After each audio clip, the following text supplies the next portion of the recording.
En la charla del comienzo de introducción de ayer por la noche, cité el pasaje de la carta del apóstol San Pablo a los Efesios, como toda nuestra existencia está encerrada en el corazón del Padre desde toda la eternidad. No es poesía, es palabra de Dios, es revelación de Dios al hombre. Como Dios Padre, antes de la creación del mundo, antes de que volara un pajarito por los aires, antes de que hubiera montañas y océanos, antes de que existiera nada, antes de que existiera la materia, desde toda la eternidad, ya existíamos en la elección de Dios, Padre, Hijo y Espíritu Santo. Por eso, hoy, por lo menos a lo largo de toda esta mañana, les invito a que contemplemos nuestra relación personal con las tres divinas personas, y empezamos contemplando a la persona del Padre. Como dice esta carta a los Efesios, Dios Padre, antes de la creación del mundo, nos eligió. Esta elección significa elegirnos con todos los detalles, si soy hombre o mujer, si voy a nacer en este año o en aquel, con todas las circunstancias y todos los detalles de mi propia historia. Eso desde toda la eternidad ya está escrito y pensado, es la partitura de mi vida, la historia de mi vida. Y esta elección que Dios hace de mí implica una invitación a saber que toda persona que viene a este mundo, es verdad que con una historia única e irrepetible, la famosa partitura de la que hablábamos ayer, que es la mía, que no es la de otra persona, que será maravillosa, que tiene el mismo destino, pero tiene un itinerario único e irrepetible. El camino que a mí me va a llevar a la santidad no lo ha diseñado para nadie más que para mí el buen Dios. Pero el destino es el mismo, porque dice que nos eligió en Cristo, para Cristo, con todas estas preposiciones, para que fuéramos santos.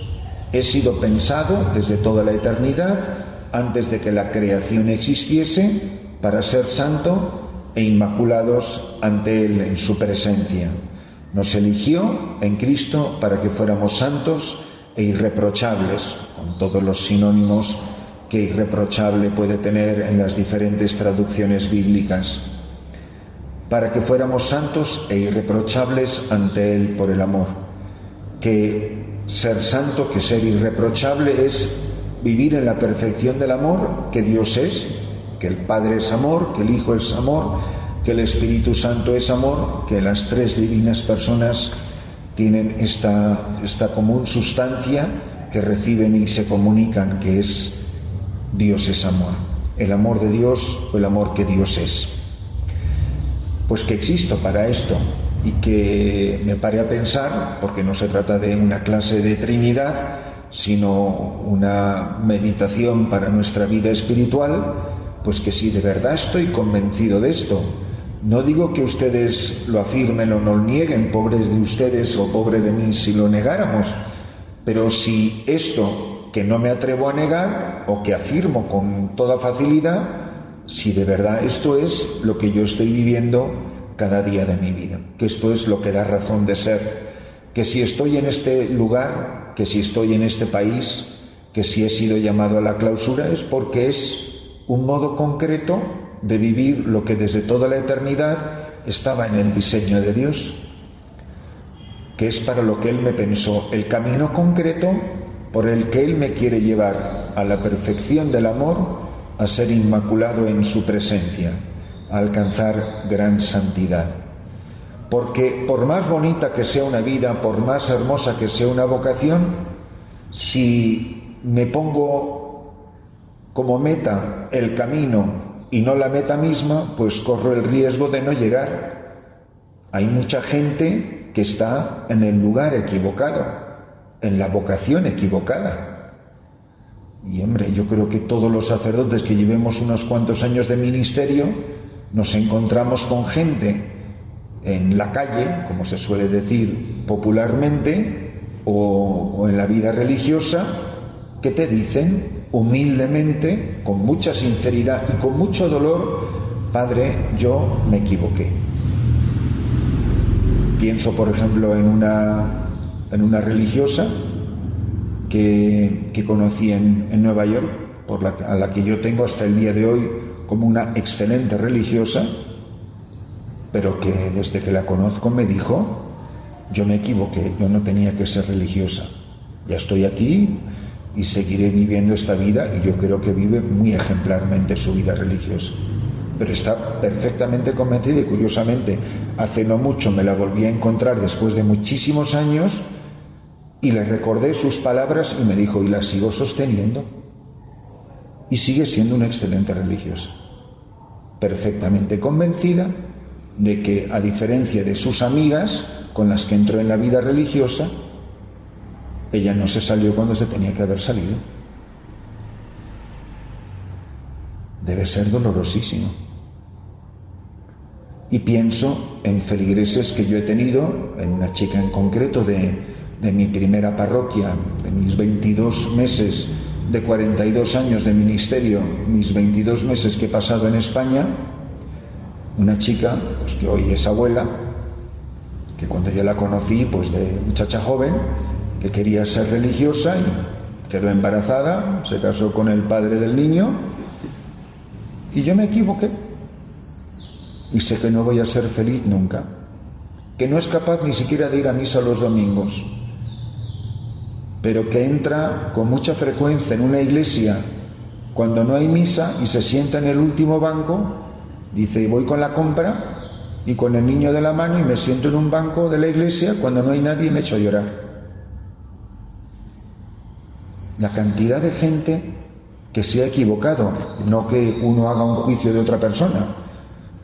Es curioso porque yo recientemente he pensado mucho eso, sobre todo en la experiencia pastoral que estoy teniendo ahora, tratando con muchísimas religiosas y con muchísimos sacerdotes. Creo que nunca he vivido un periodo de mi sacerdocio en que he dado tantos ejercicios espirituales a diócesis enteras como estoy haciendo ahora, y estoy perfectamente convencido, sin decírselo a la persona, de que estoy tratando con personas que nunca se tenían que haber ordenado sacerdotes. Yo diría que he estado en diócesis enteras que, no digo la mitad, pero una gran porción de ese clero nunca tenía que haberse ordenado sacerdote. O sea, no es que ni que sean ni buenos ni malos, es que no tienen vocación. Y he tratado con muchísimas religiosas, digo: si es que esta persona no es de aquí, no pertenece aquí. Cuando te cuentan la historia de su vida, dices, pues algo muy milagroso, pero esta persona no tenía que entrar aquí. A veces es por culpa de la familia, a veces es por culpa del sacerdote o la religiosa misma, y muchas veces es culpa de las congregaciones y de las diócesis, sobre todo de las congregaciones, que te someten a una tortura mental de no se le puede poner la mano en el arado y volver la vista atrás y todas esas cosas que son una completa manipulación de la conciencia. Y muchas veces con nuestros entusiasmos podemos hacer muchísimo daño a muchísimas personas. No es lo mismo, hermanas, ser carnicero que cirujano, aunque los dos corten carne. Y en la formación, en los seminarios, en los conventos, ha habido mucho carnicero y carnicera, de muy buena voluntad. Y no es lo mismo que a una de ustedes le dé un ataque de apendicitis, que necesite una operación de urgencia y no haya cirujano disponible, y digan: pero mira, está aquí Paco, que ha hecho cursillos, que es un tipo estupendo, encantador, de misa diaria, y es el carnicero. Pues mira, Paco, opera a la hermana, córtale por ahí donde le duele y a ver qué ves.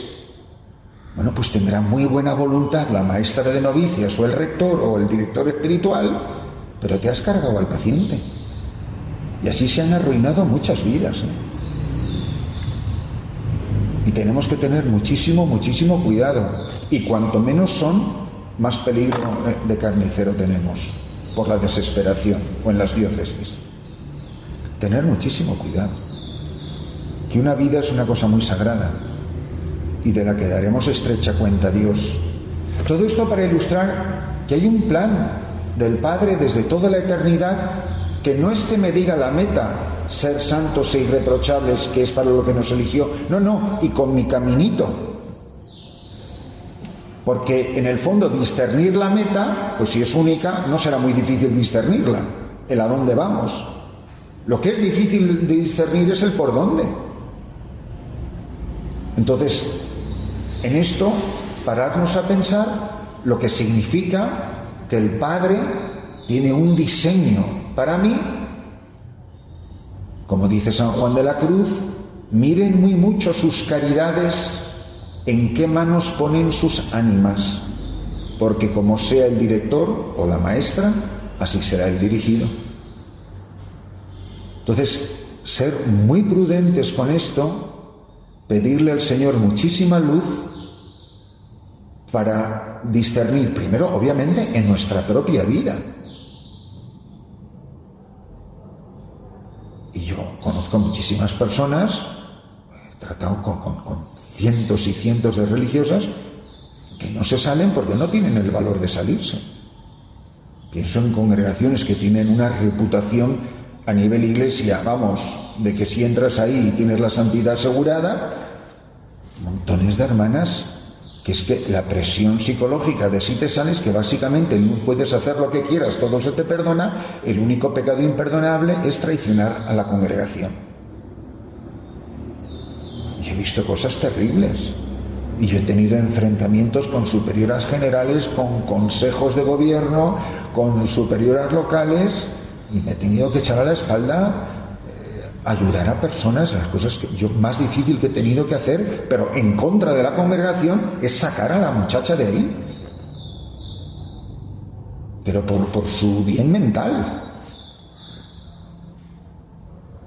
Entonces, por los errores que hemos cometido, o al contrario, para dejar tranquilos a los pobres rectores y maestras, y los padres, pues hasta que no termines la carrera. Miren, hermanas, si yo no hubiera entrado en el seminario con 15 años, a mí el Señor no me agarra por ningún lado. Y lo más difícil fue encontrar un sacerdote que me creyera, que yo tenía vocación, que le convenciera a mis padres, siendo mi padre encima protestante. Hasta que lo encontré, con 15 años. Y solo me quedaban 2 años para terminar el bachillerato. O ahora o nunca. Es que el tiempo de Dios no tiene plan B.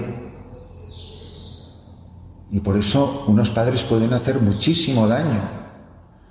Es que si me salgo le voy a dar un tal disgusto a mi madre. No, si la que tenía vocación de cura era mi madre, no yo. O al revés.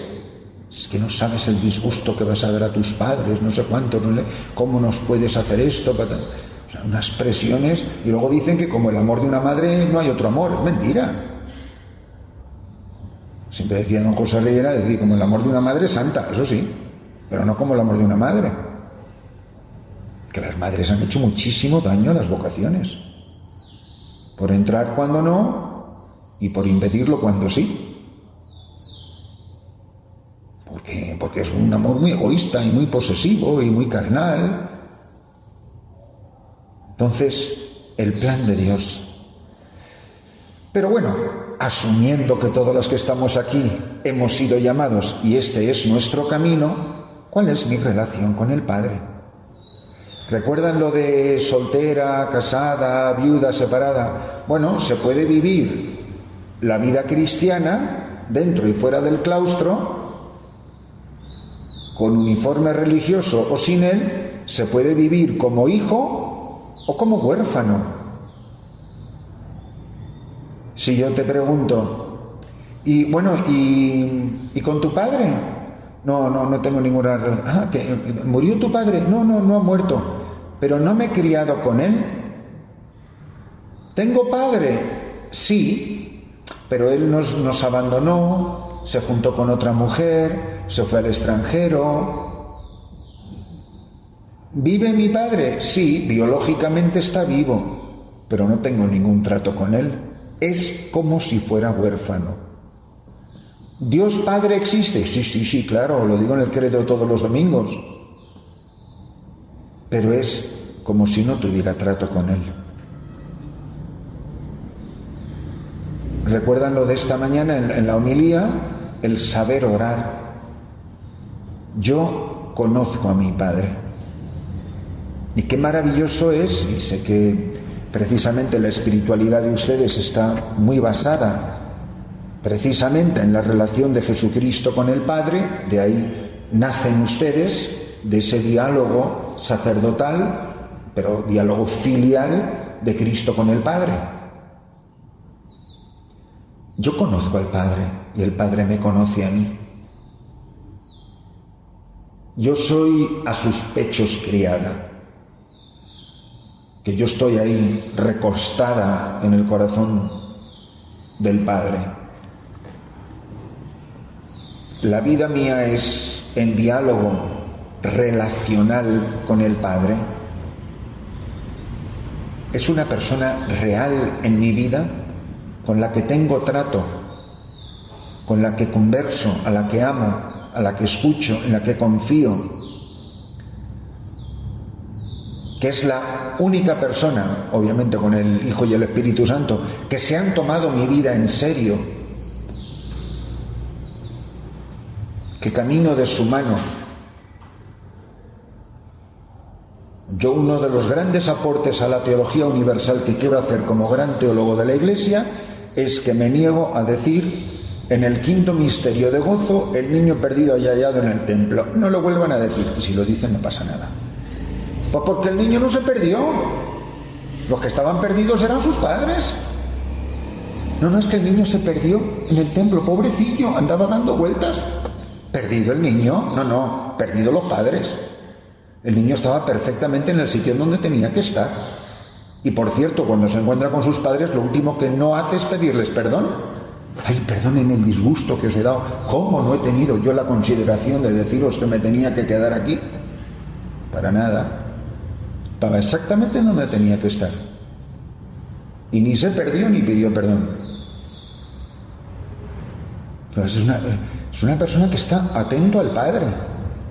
El cáliz que mi Padre me ha de beber, y si te tengo que llamar Satanás y eres el apóstol Pedro, pues Satanás, apóstol Pedro. Y no se le pone nada por delante en su relación al Padre.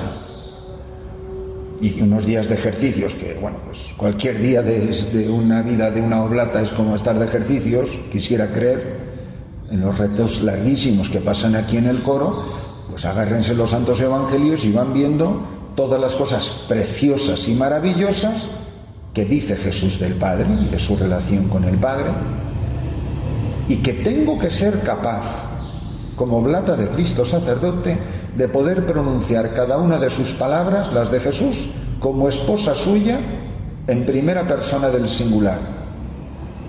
El Padre y yo somos uno. Padre, yo sé que siempre me escuchas. El cáliz que mi Padre me da no lo voy a beber.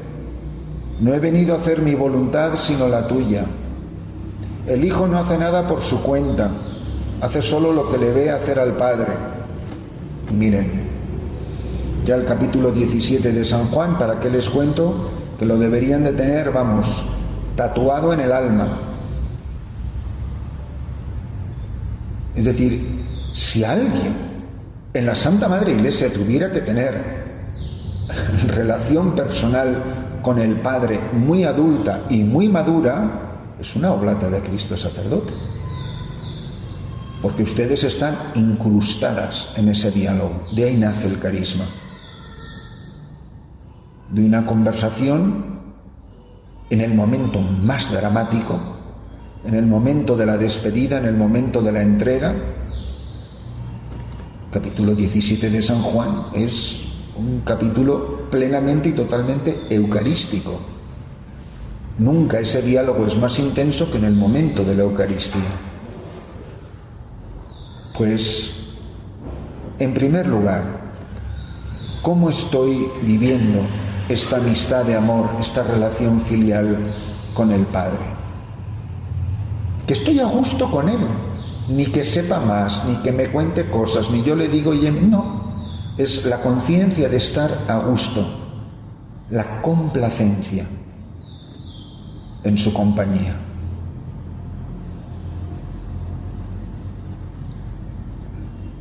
Uno de los grandes teólogos a los que yo siempre cito es al padre Gonzalo Mazarrasa en sus canciones. Y tiene una canción preciosa que dice: déjame estar contigo. Eso es la oración. El déjame estar contigo. El déjame estar con el Padre. Por eso, que esta mañana nos detengamos un poco a poder decir, por ejemplo, como en la primera carta del apóstol San Juan, nosotros somos los que hemos conocido y creído en el amor que Dios Padre nos tiene. Que ustedes saben, como dice San Juan de Ávila, a lo que sabe el amor del Padre. Que tienen experiencia de este amor. Y que lo dan a conocer, pues como una oblata esté llamada a darlo a conocer, que será sobre todo en el silencio y en la soledad. Pero también habrá otras oportunidades, por ejemplo, en comunidad. Entonces, que el crecimiento en la vida cristiana sea ahondar en la conciencia del amor que el Padre me tiene, que me tiene a mí, que tiene a cada sacerdote, que tiene a los seminaristas. Porque igual que hemos hablado de los que están que no deberían de estar, ¿cuántos deberían de estar que no están? Porque no tienen quien les ayude. Y a lo mejor sí tienen llamada, pero como no han conocido el amor del Padre, es decir, no puede haber vocación sin una minimísima experiencia del amor del Padre. Porque si la hay, vocación, y no es fruto del amor del Padre, esa persona entró en el sacerdocio por las razones equivocadas. Conversando ahora mismo, después de saludar al señor obispo al salir de la oración, hablando con el padre José Joaquín, que nos conocemos desde que yo tengo 15 años, comentábamos los dos, si es que hay un montón de personas que se han hecho sacerdotes por razones muy diferentes a las nuestras. No, o sea, ¿por qué se hizo sacerdote? ¿Para qué se hizo sacerdote? Y no todo el mundo ha entrado en el sacerdocio por las mismas razones. Y a lo mejor no tiene culpa ninguna, hermanas. La culpa tendrá quien no le dio a conocer el amor de Dios, el amor del Padre.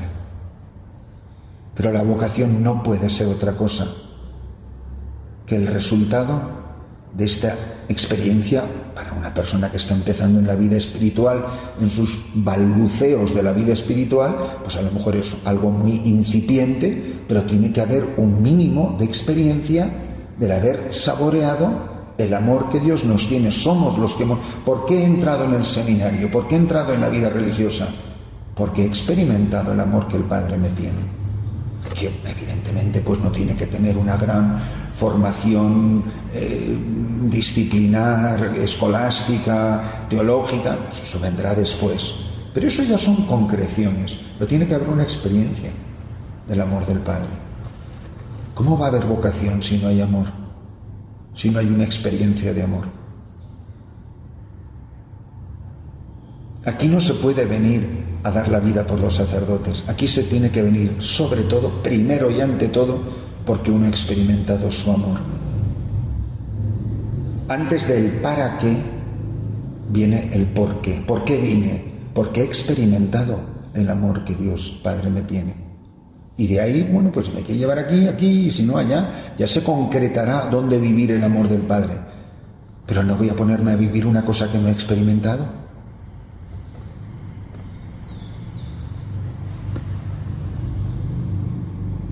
Don José siempre explicaba algo que a mí me ha parecido, una intuición genial, que a mucha gente deja desconcertado.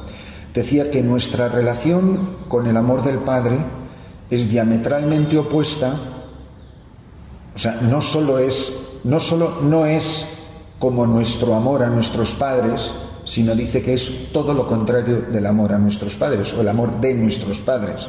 Y antes de que la gente se le revolviera y se le alborotara, explicaba muy bien y decía, miren, cuando un niño nace en el orden de la naturaleza, y es el plan de Dios, es el plan que Él ha diseñado para la naturaleza humana, un niño cuando nace es radical dependencia de sus padres.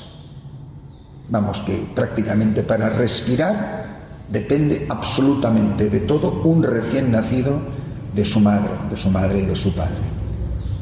¿En qué consiste en el orden de la naturaleza crecer? Consiste en ir creciendo en independencia, en autonomía. Si tú ves a un sobrino que te lo traen a la reja cuando es recién nacido y vuelve a los 4 años, dice, pero bueno, es que este niño, tú no sabes, la madre ya, como son las madres que se vuelven tontísimas, vamos, rebosando felicidad, orgullo y todo lo que tú quieras. Este ya está hecho un hombre, ya vamos, va donde quiere, se viste, camina, va, no sé cuántos. ¿En qué consiste la alegría de unos padres? Que ese niño va decreciendo, disminuyendo en dependencia de los padres y se va valiendo cada vez más en independencia, se va haciendo más autónomo. Bueno, sigan ustedes el desarrollo natural de la naturaleza humana. ¿Y para qué les cuento la adolescencia? Vamos a recordar cómo era aquella adolescencia. ¿En qué consistía no en independencia, consistía en la rebelión? ¿Por qué tengo que volver a las 10 si todos mis amigos vuelven a las 11? Es ir por los pasillos de casa cantando libertad, libertad. En eso consiste ¿Pues qué? Pues porque el adolescente, que ni es niño ni es adulto, está ahí luchando y los padres, sí, eso muy bonito de que se valga por sí mismo, pero de este no me fío un pelo. Y como no lo tenga un poco sujeto, colorín colorado. Bueno, siguiendo el proceso, llega un momento que el joven adulto tiene que tomar una decisión donde la independencia es total, que es cuando te vas de casa. Porque te casas, porque entras en la vida religiosa o por la razón que sea. Y es un momento agridulce para unos padres, la tristeza de que el hijo se te va, pero la alegría de es un adulto, empieza su vida. ¿En qué ha consistido el proceso sano, normal, del crecimiento natural de una persona? En separarme de mis padres, separarme criado por ellos. Sin embargo, en el orden de la gracia es todo lo contrario. Un recién bautizado es ontológicamente hijo de Dios, lo mismo que un santo canonizado, en el orden ontológico, en el ser. Lo que pasa es que el niño no se ha enterado el día de su bautismo que las 3 divinas personas han venido a inhabitar en su corazón y que ha nacido una relación sobrenatural, filial con el Padre. Pues sería un monstruito si de repente, en vez de berrear el niño en la pila del bautismo, empezara a rezar el credo en latín. Sería un poco preocupante. Entonces, es hijo de Dios absolutamente como un santo canonizado, solo que no se ha enterado. Ontológicamente sí, existencialmente no conoce a su Padre. ¿En qué consiste crecer en la vida sobrenatural? En ir creciendo. Recuerden que en el orden de la naturaleza, crecer significaba independencia. Crecer en el orden de la gracia consiste en crecer en dependencia. Independencia o dependencia vienen de una palabra latina que es pendere. La palabra pendere es el foco ese, la bombilla esa que tienen colgada del techo. Pendere es de lo que yo estoy sujeto, lo que a mí me sustenta. El independiente no pende, no está colgando del Padre, porque aunque sea ontológicamente hijo, existencialmente es un completo huérfano en el orden de la sobrenaturaleza. Crecer en la vida espiritual es crecer en dependencia.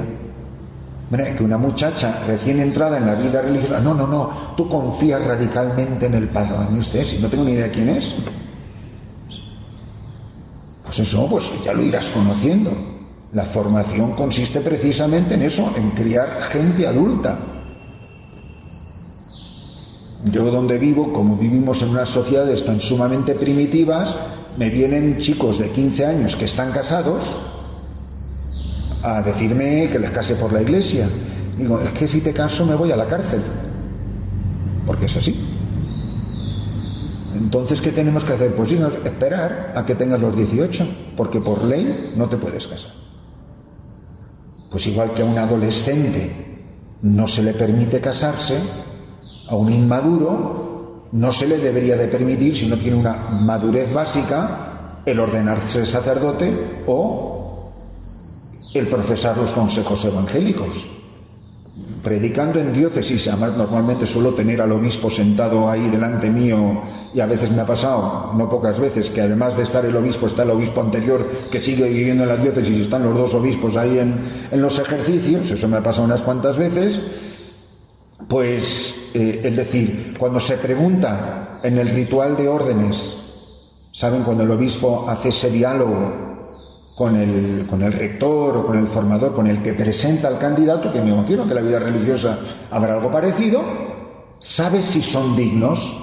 Pues hombre, si son dignos no quiere decir si sabe coger el cuchillo y el tenedor.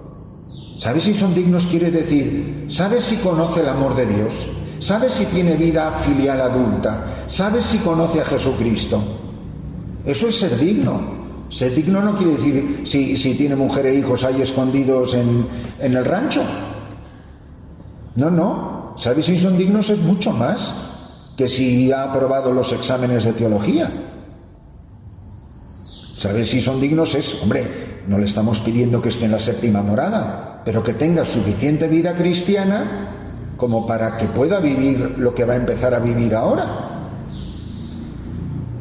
Entonces, yo de verdad, a estas alturas de mi vida cristiana, de mi vida espiritual, soy una persona que de la única persona que depende es del Padre. No, si es una persona muy independiente, pero si esa es la mejor definición de la inmadurez. Ahora, hay personas que son muy dependientes de quien no debería de depender. Y miren, hermanas, un roble y la enredadera pueden crecer a la misma altura. Pero anda que no hay diferencia entre la hiedra y un roble. Y hay personas que pueden llevar muchísima vida espiritual, muchísimo tiempo en la vida religiosa, o la vida sacerdotal, o donde sea, la vida cristiana, pero es muy dependiente de otras personas, del afecto de otras personas, que pueden ser tus padres, tu familia, la maestra, las hermanas, las visitas de fuera, el cura. Que una persona necesita andamios, ya hablamos de eso anoche. Ahora, si pasan 25 años y sigue pegada a los mismos andamios, eso no tiene cimientos, no está edificado sobre nada. Yo soy el andamio, hermanas, la pared a la que está pegada, péndere, dependiente, la hiedra, puede ser la orden, puede ser la congregación, puede ser la comunidad, pueden ser mis santísimos padres fundadores. O yo de verdad puedo decir, yo solo dependo de mi Padre. Yo solo estoy péndere de mi Padre. Póngame donde quiera, haga conmigo lo que quiera, me da completamente igual. Porque donde me ponga, ahí estará mi Padre. Mi felicidad ni me la da, ni me la quita, ni mi estabilidad no me la da, ni me la quita nadie, ni nada. Pero ni siquiera las estructuras de la congregación. Es más, cuanto más, entre comillas, espiritual sea la dependencia, más difícil es detectar lo pernicioso que es. Y uno puede estar muy apegado, por ejemplo, a las opiniones de la superiora general o del consejo. Me duelen muchísimo las humillaciones, el comentario negativo. ¿Por qué? Porque soy muy dependiente. Oiga, no se entera la hermana no sé cuántos que la madre ha dicho no sé qué. ¡Oh, pobrecillo! Bueno, por favor, no le digas nada. Es que sabe que han dicho de usted no sé qué. No me diga. no te da ni frío ni calor, pues eres una persona completamente libre. ¿Quién dice la gente que soy yo? No, que eres uno de los... Me han dicho que soy uno de los profetas, pero ¿cómo que me han dicho que soy el Hijo de Dios? Pues tampoco le dio taquicardia a nuestro Señor cuando le dijeron que se había reencarnado Elías o Juan Bautista. Pues si no sabéis quién soy, pues peor para ellos, me da pena. Entonces, ¿yo de quién soy dependiente? Y en la vida monástica, en la vida del claustro, hermanas, también hay muchas hambres y muchas dependencias y muchos, bueno, que no serán grandes afectos, no será comida, pero son palomitas. Y hay mucha gente que en la vida religiosa vive de palomitas, de comida basura, que va matando el hambre. Hay más o menos viviendo de pequeños cariños, de pequeños reconocimientos, de pequeños halagos, porque en el fondo todo eso son sucedáneos de la paternidad de mi padre. Hombre, que una persona que está empezando en la vida religiosa, en la vida sacerdotal, necesite andamios, esa serie de apoyos humanos, es perfectamente comprensible. Pero recuerden que ayer también hablamos de los niños y de los enanos. Pues que un recién ordenado, que una recién profesa, necesita un poco de apoyo, pues me parece muy bien. Ahora, yo por ejemplo, con congregaciones con las que también he tratado, porque trato con algunas congregaciones que son para hacerte cruces, pero he tratado también con congregaciones que tienen fama, y a lo mejor bien ganada, pues de muy fervorosas, pero son tan fervorosas, hermanas, que todos los años es formación, y una clase, y un cursillo, y unos no sé cuántos, y yo siempre digo, hermanas, exactamente ¿cuándo le van a dar ustedes el diploma a la hermana de formada? Porque es como que no te puedes fiar, hasta que no tienen 58 años, 37 años, uy, si es que hay que tener cuidado, son jóvenes, no te puedes fiar.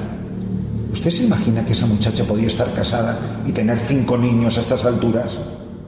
Y está en la vida religiosa y usted todavía no se fía de ella, pues mándela a su casa.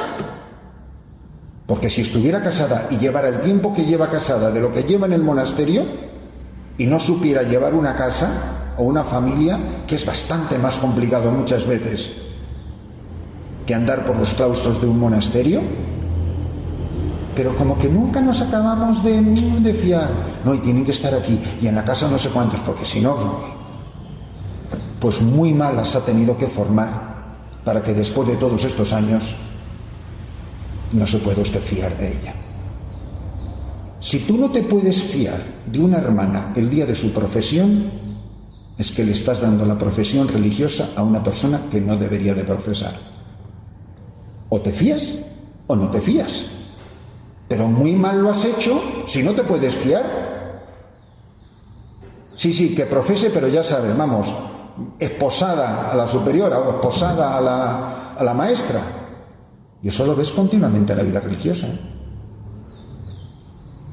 Lamentablemente en el sacerdocio ocurre lo contrario, que de gente de la que no te fías la mandas por ahí y claro, pues allí tienes los fracasos más estrepitosos, pero a lo mejor es que no se tenía que haber ordenado. Y una de las cosas que más en shock me dejó fue el día que víspera de ordenarme de diácono. Mi ordenación de diácono fue en la misma ordenación sacerdotal del padre José Joaquín, o sea, el 11 de julio del 82 que él se ordenó presbítero, yo me ordené de diácono.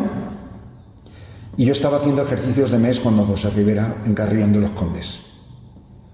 Y bueno, yo me salí de los ejercicios, me ordené diácono y volví a las siguientes 2 semanas de ejercicios. O sea, la tarde de la ordenación estaba de vuelta en la casa de ejercicios. Y le digo, don José, usted va a ir a la ordenación. Claro, había que ir de Palencia a Toledo. Dice, no voy a ir. Bueno, yo que me hacía una ilusión que don José estuviera en mi ordenación, que me parecía como lo más grande de la vida, que la 4ª persona de la Trinidad iba a estar ahí el día de mi... Me dice, no. Y le digo, ¿y eso? Dice, porque se va a ordenar gente de presbítero, se va a ordenar gente a la que yo no le quiero imponer las manos en la cabeza, porque no se debería de ordenar. Mire, me quedé que se me congeló la sangre. Me quedé tan en shock que le dije, Entonces, ¿usted cree que yo no me debo de ordenar? Dice, no, tú vete a ordenarte. Pero no lo he olvidado, ¿eh? Ya han pasado 40 y pico de años. Y desde entonces, yo creo que prácticamente no fue la ordenación de nadie en Toledo, ¿eh? Esos de los que son de Toledo ya tienes el sello de garantía eclesial. Bien, no fue, porque había gente. Y yo me acuerdo que le preguntamos, pero ¿y si se ordenan? ¿Qué va a hacer usted?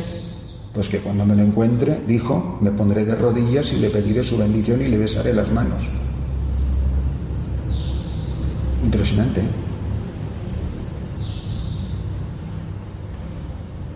Y anda que no tenía razón. Entonces, ¿qué conciencia de esta paternidad?